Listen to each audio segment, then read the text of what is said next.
قرآن سے معلوم ہوتا ہے کہ خدا کی راہ میں خرچ نہ کرنے والے لوگوں کے مال کو تباہ و ہلاک کر دیا جاتا ہے۔ چنانچہ قرآن میں براق والوں کا قصہ نقل کیا گیا ہے، جس کا خلاصہ تفسیر یہ ہے کہ ملک یمن میں حبشہ میں ایک شخص کا باغ تھا۔ وہ اس باغ کے پھل کا ایک بڑا حصہ غریبوں مسکینوں میں صرف کرتا تھا۔ جب وہ مر گیا اور اس کی اولاد اس کی وارث ہوئی تو ان لوگوں نے کہا کہ ہمارا باپ احمق تھا کہ اس قدر آمدنی مسکینوں کو دے دیتا تھا۔ اگر یہ سب باقی رہی تو کس قدر فراغت ہوگی۔ چنانچہ ایک مرتبہ قسم کھا کر یہ کہنے لگے کہ کل صبح چل کر باغ کا پھل ضرور توڑ لیں گے۔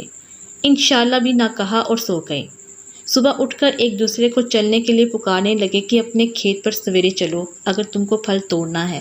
پھر آپس میں چپکے باتیں کرتے چلے آئے کہ تم تک کوئی مسکین نہ آنے پائے۔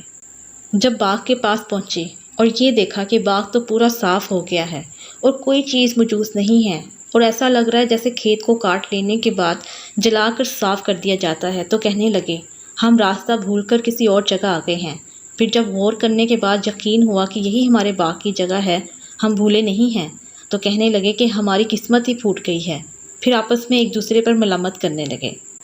علماء نے تصریح کی ہے کہ ان پر یہ عذاب اسی لیے آیا کہ انہوں نے مساکین کا حق جو اللہ نے فرض کیا ہے وہ ادا نہیں کیا۔ علامہ قرطبی فرماتے ہیں یہ سزا اس سبب سے ہوئی کہ انہوں نے مساکین یعنی ان کا حق دینے کا انکار کیا تھا۔ زکوٰۃ نہ دینے والوں پر عذاب قبر کا ایک عجیب واقعہ علامہ ذہبی نے لکھا ہے کہ علامہ یوسف فریابی اپنے ساتھیوں کے ساتھ ابو سنان علیہ رحمۃ اللہ کی زیارت کے لیے گئے۔ ابو سنان نے فرمایا کہ چلو ہمارے پڑوسی کے بھائی کا انتقال ہو گیا ہے، ان کی تعزیت کر رہے ہیں۔ کہتے ہیں کہ جب اس پڑوسی کے پاس گئے تو دیکھا کہ وہ بہت رو رہا ہے اور ہماری تعزیت کو بھی قبول نہیں کرتا ہے۔ کہتے ہیں کہ ہم نے کہا کہ کیا تو جانتا نہیں کہ موت کے بغیر چارہ نہیں؟ کہنے لگا ہاں جانتا ہوں، مگر میں اس لیے رو رہا ہوں کہ میرا بھائی صبح شام عذاب میں مبتلا ہے۔ کہتے ہیں ہم نے پوچھا کہ تجھ کو کیسے معلوم ہوا؟ کیا تجھ کو غیب پر خدا نے اطلاع دی ہے؟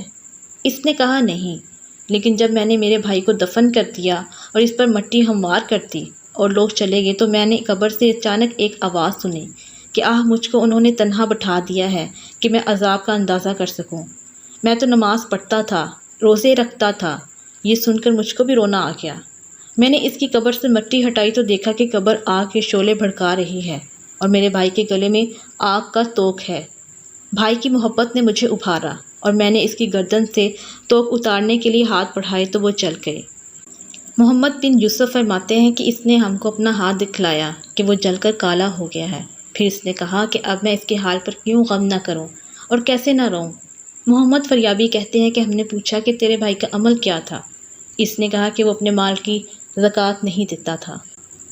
اسی سلسلے میں زکوٰۃ کی برکت کا ایک اور واقعہ پیش خدمت ہے۔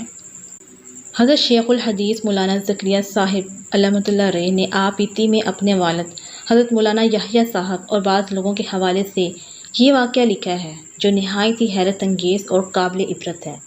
وہ یہ کہ ضلع سہارنپور میں بہت سے آگے انگریزوں کی کچھ کوٹھیاں تھیں۔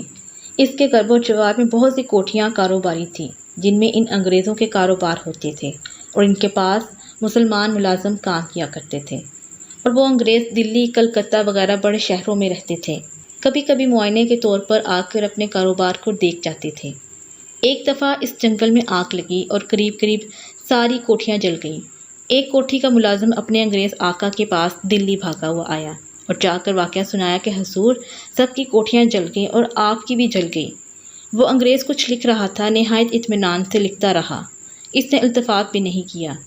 ملازم نے دوبارہ زور سے کہا کہ حضور سب جل گیا۔ اس نے دوسری دفعہ بھی لاپرواہی سے جواب دے دیا کہ میری کوٹھی نہیں جلی اور بے فکر لکھتا رہا۔ ملازم نے جب تیسری دفعہ کہا تو انگریز نے کہا میں مسلمانوں کے طریقہ پر زکوٰۃ ادا کرتا ہوں، اس لیے میرے مال کو کوئی نقصان نہیں پہنچ سکتا۔ وہ ملازم تو جواب دہی کے خوف کے مارے بھاگا ہوا گیا تھا کہ صاحب کہیں گے کہ ہمیں خبر بھی نہیں کی۔ وہ انگریز کی اس لاپرواہی سے جواب کو سن کر واپس آ گیا۔ آ کر دیکھا تو واقعے میں سب کوٹھیاں جل چکی تھیں مگر اس انگریز کی کوٹھی باقی تھی۔ ایک واقعہ حضرت شیخ الحدیث زکریا صاحب رحمۃ اللہ علیہ نے نہایت حیرت انگیز بیان کیا ہے، جس کا خلاصہ یہ ہے کہ مظاہر علوم سہارنپور کے ابتدائی محسنین میں سے ایک صاحب حافظ فضل الحق تھے۔ ان کا تقیہ کلام تھا اللہ کے فضل سے۔ ہر بات میں یہی کہا کرتے کہ اللہ کے فضل سے یہ ہوا، اللہ کے فضل سے وہ ہوا۔ ایک مرتبہ انہوں نے حضرت مولانا محمد مظہر صاحب رحمۃ اللہ علیہ سے صبح کو یہ عرض کیا کہ حضرت جی، رات تو اللہ کے فضل سے اللہ کا غضب ہو گیا۔ حضرت بھی یہ فقرہ سن کر ہنس پڑے اور دریافت کیا کہ حافظ جی، اللہ کے فضل سے اللہ کا کیا غضب ہو گیا؟ انہوں نے عرض کیا کہ رات میں سو رہا تھا اور مکان میں اکیلا ہی تھا۔ آنکھ کھلی تو دیکھا کہ 3-4 آدمی میرے کوٹھے کے کواڑوں کو چمٹ رہے ہیں۔ میں نے ان سے بیٹھ کر پوچھا کہ ابے تم چور ہو؟ کہنے لگے ہاں ہم چور ہیں۔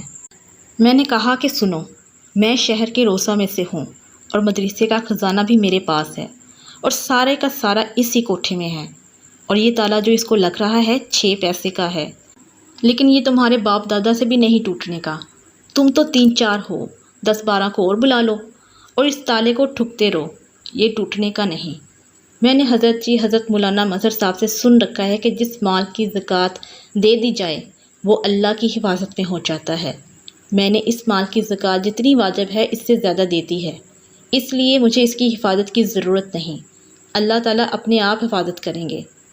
اللہ کے فضل سے میں تو یہ کہہ کر سو گیا۔ میں جب پچھلے پہر کو اٹھا تو وہ لپٹ رہے تھے۔